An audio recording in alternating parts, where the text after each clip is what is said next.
welcome to the final episode of Reece Chat. Yes, it is the final episode of the show where I get different people on to talk about different things. On this episode, we have Andrew Parker, and who knows what we're going to end up talking about, just like any other show. So let's waste no time and get him in.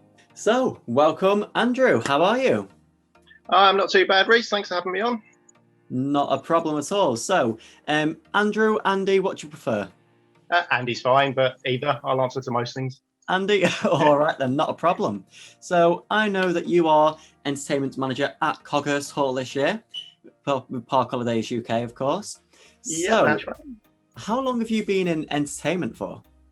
I've been working in entertainment now, 23 years.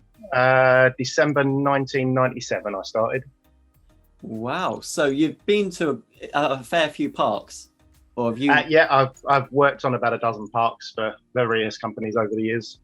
Amazing. So obviously, every different park and every different company, they're all completely different. You know, no two parks are the same. What's the kind of park that you thrive in? What's your favourite kind of place to be at? Oh, there's a tough one. I'm actually happy. Yeah, no, I'm happy in all because I'm a vocalist. I'm happy in big production shows, in big teams, covering sort of 1,000-seat venues. I'm also happy to just get up and do my own thing. And I've worked from big multi-room sites right down to single-person sites. So I'm guessing you've done quite a few shows as well. So, is that right? On the parks or off? Well, either really. I was just thinking on parks, but I suppose off parks as well. That's a whole other thing. Yeah, I mean, on the parks, I've done my own solo cabaret sets over the years. And one of the parks I was on, we were doing up to 13 staff shows a week. Wow. And then off on normal stages, I've played in Annie, I've done Jesus Christ Superstar, and loads of pantos and things like that as well. So. Well, because I'm definitely going to come to that because I did not know that, and that's really interesting. So before we do get to that, with your cabaret, everyone has a different genre of favorite genre of things to sing, what they like to sing. What's your kind of go-to group of songs? I've always been a rock and roll fan, so late 50s, early 60s generally. But it then spreads out, and what I'm working on this year actually is a country music set. So. Oh, right, okay. So they're so closely linked in genres when you actually get into it. It's not as strange as it sounds, but at first hearing, it's a big jump. Is there a song that you've come across that you really, really like and would really love to do in your cab, but there's something stopping you from doing it? Not that goes into the sort of style of music I sing. I mean, I'd love to be able to get on and sing some of the bigger tracks by Freddie Mercury or Meat Loaf, things like that, but some of them are just out of my range. They are big songs. And especially with Meat Loaf as well. I know some of his songs, not even in terms of vocals yet, they're amazing and massive. The length of them as well, they're quite a challenge. Yeah, they're very long, but he's got some power behind some of those notes as well, which is hard to achieve. Well, like I said, we're going to come back to it because this is completely new to me. I had no idea. Jesus Christ Superstar, how many other shows? What shows? I played Simon in Jesus Christ Superstar. So if you know the show, that's got quite a high finishing note in his solo song. I then did Annie. I've done Cinderella, Sleeping Beauty, and Aladdin. Wow. I've done a musical called Match Girls, When the Lights Go On Again, so a couple of sort of older ones as well, and then non-singing stuff for TV and film as well. So that's incredible. So again, I'm going to ask you a potentially hard question now. If you had to pick one of them as your favourite and your standout one, what would it be and why? The standout one for me is probably, looking back, going to be Jesus Christ Superstar. It's just such an iconic show. As far as general enjoyment goes, I'm panto all the way. I've written my own, I've directed, produced and everything.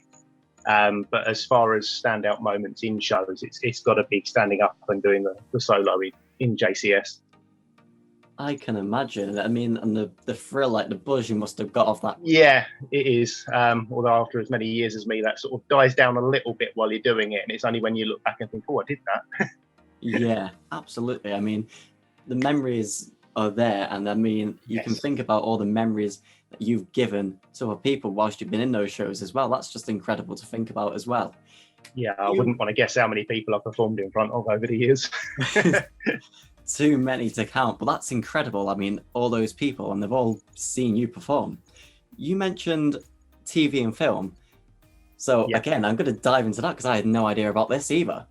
First thing I did for screen was a rather big leap into the industry when I spent 3 weeks filming for Disney on Muppets Most Wanted. Wow, okay.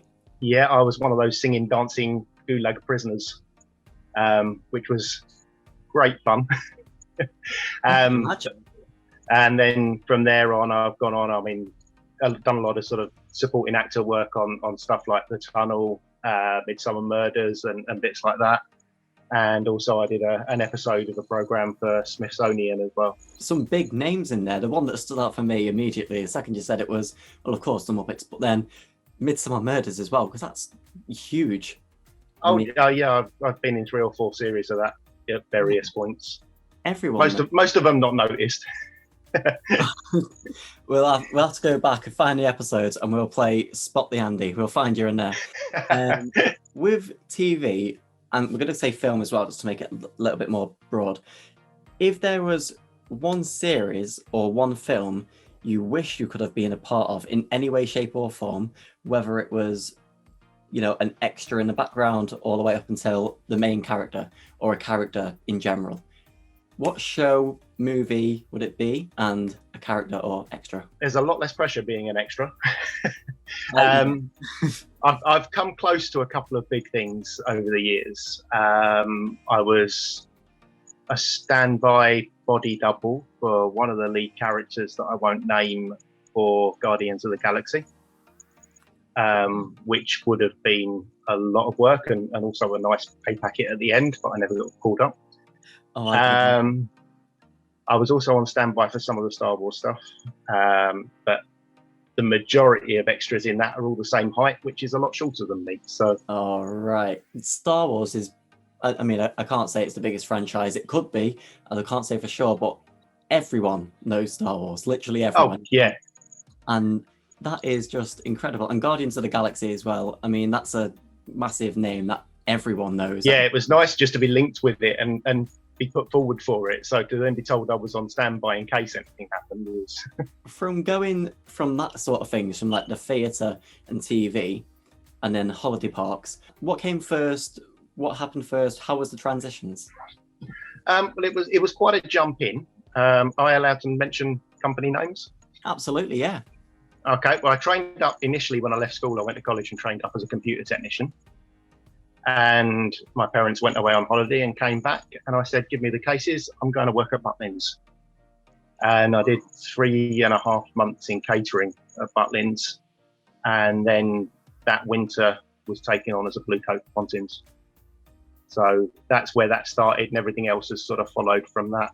Wow, it's amazing how literally just the one thing in a holiday park, Pontins, Butlins, Park Holidays, anywhere can lead to massive things. I know off the top of Bradley Walsh, I know everyone knows him, he's been in Doctor Who, pretty much everything on TV, The Chase, like he's a massive star, and he all started out in Butlins or Pontins. It was one of those. He was Butlins, I believe, and Shane Ritchie was Pontins.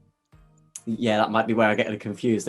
Yeah, like you said, Shane Ritchie had another name. We are sadly already coming to the end of the time, but this has been has been the most jam-packed show, actually, I think, without a doubt. So I'm gonna say, and this could be potentially the hardest question of them all.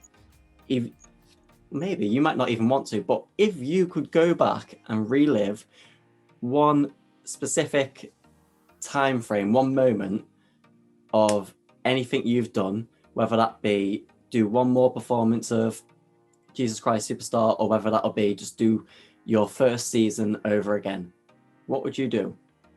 I wouldn't. It's as simple as that. No, everything you do leads on to something else. So if you go back and change it, you might miss out on something else that you've done since. Absolutely great answer. That's why it clicked in my head. The second I said it, I was like, you know what? You probably won't want to because of those reasons. Exactly. Well, let's hope season 2021 is going to be more positive than it was last year. Let's see if we can stay open all year. Now we're opening finally on April 12th. It's going to be a great season for everyone. I can feel it. We've all got this built up energy that we just want to get back on stage and just get on with it, really, don't we? We certainly do, yeah. So before we do go, is there anything at all you'd like to say? No, just thanks for having me on and have a good season yourself. Well, thank you very much. And it was a pleasure to have you on. This was the very last episode of the show as well. So again, a very special thank you for coming on. It's been great. We found out a lot about you. And of course, thank you to everyone watching. So I just hope everyone stays safe, be kind, and we'll see you again soon. Bye-bye.